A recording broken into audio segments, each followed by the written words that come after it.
the Mini 4 Pro, and it's geared up with the wetsuit.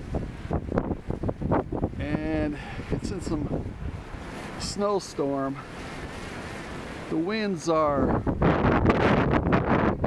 miles an hour, 20 miles an hour at most. Every now and then it gets nice dust.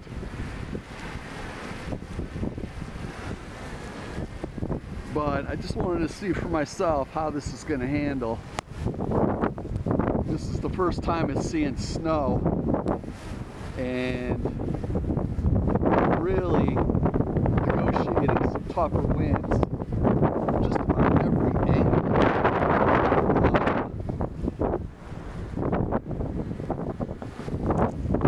Set this down right here.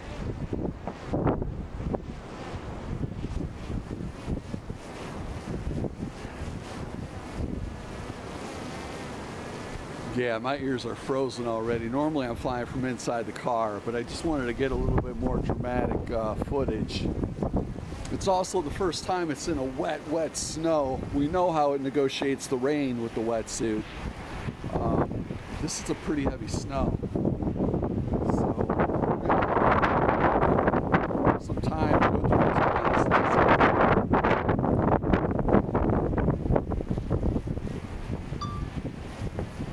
I'm going to start recording, give it a chance to see how it records during the snow. Again, the Mini 3 did fantastic, so I'm expecting this to do the same, but I would not advise anyone to fly in the snow or the rain with either the Mini 3, Mini 3 Pro, or the Mini 4 Pro without a wetsuit. You're just going to burn the sensors right out. And if you haven't done so already, whoa. So you can see that Mini 4 Pro trying to negotiate that wind.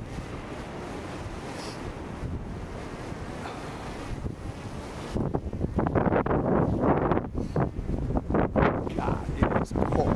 Whoa. Notice how it dipped down really hard in a hard gust. That's something people talk about all the time, and it doesn't go well in the phone, but a good heavy wind from everything that we've seen, it can take the drone straight down to the ground. So that was a good example. They call it a downwind. There's all kinds of names people use on the forum, but a lot of people dismiss it. I wouldn't be dismissing it anytime soon. So that was a strong one so far. Here's another one. So those gusts really push that Mini 4. And one of the things I'm interested in is to see if it's going to overheat. That is the big issue.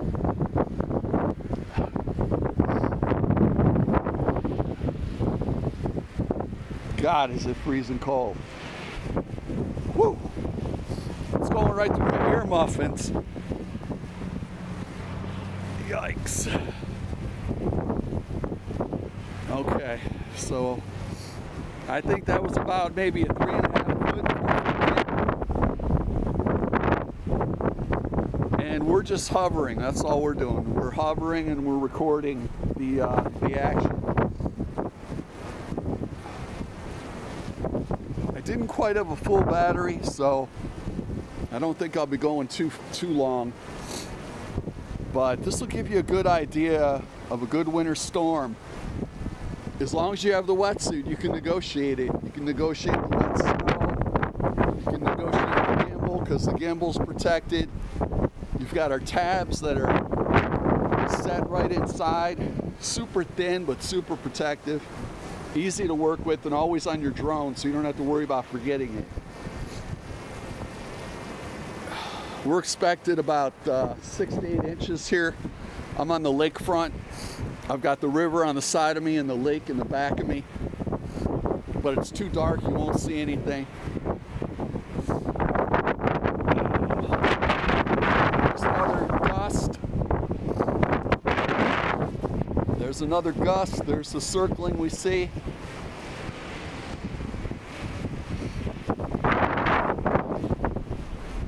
can see the Mini 4, it's battling. Obviously, I think this is a lot for the Mini 4 Pro. I don't think I would fly it. And I talk about if the drone drifts more than 4 feet, it's a no-go.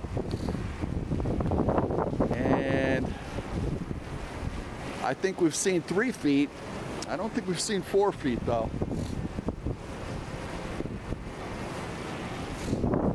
Wow.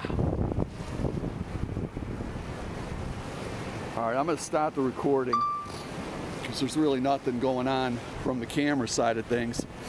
There's more going on from this perspective. So notice the lights came back on when I stopped recording, so that's all good.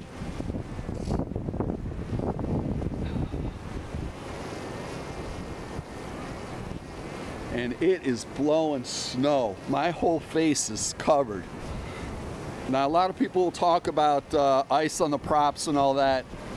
I have flown in some pretty serious elements. Aircraft will return to the home point in 10 seconds. I got 10 seconds now to get back here. It's going to return to the home point. Return to home. I'm going to cancel that out and I'm going to bring it back. All right, so let's record that. Whoa, whoa, whoa, whoa, whoa, whoa, whoa. Let's record that. There you go. All right, so I would say the Mini 4 Pro does not have the capacity to really handle what's going on here tonight. If I want to, I could take the Mavic 3, the Mavic 3 Pro, the Mavic 3 Classic, and I could take the Air 3. I'd be willing to think I could take the Air 2S also, just based on past performance of storms like this.